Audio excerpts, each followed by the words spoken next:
Good evening, this is Eva.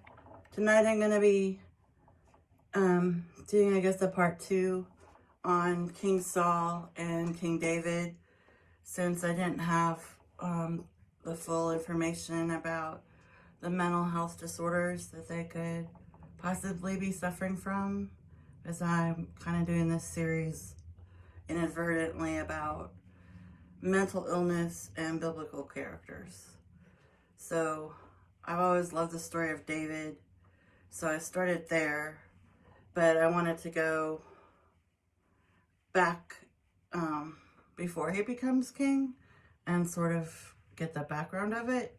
And when I did that, I came into all this intense rivalry between two anointed kings of Israel. So that would be King Saul, who was the first king of Israel, who was anointed by Samuel, who was a prophet. And Saul was picked by God to rule. And he was in that position until David ends up taking over the kingdom. And that's kind of the intense, crazy story of these two men.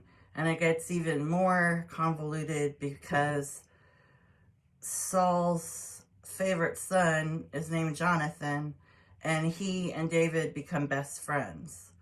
So that even makes it more crazy.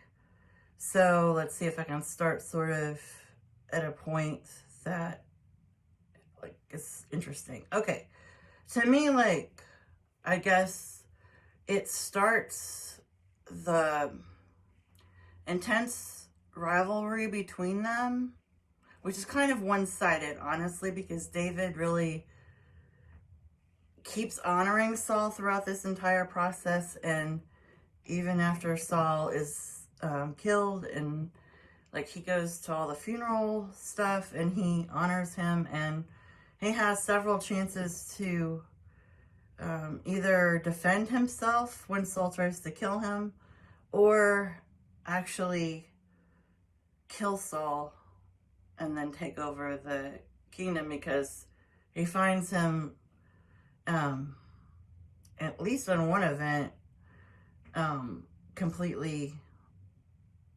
isolated and not having his army or a way to he has a weapon, but it's not drawn or anything. So he, instead of killing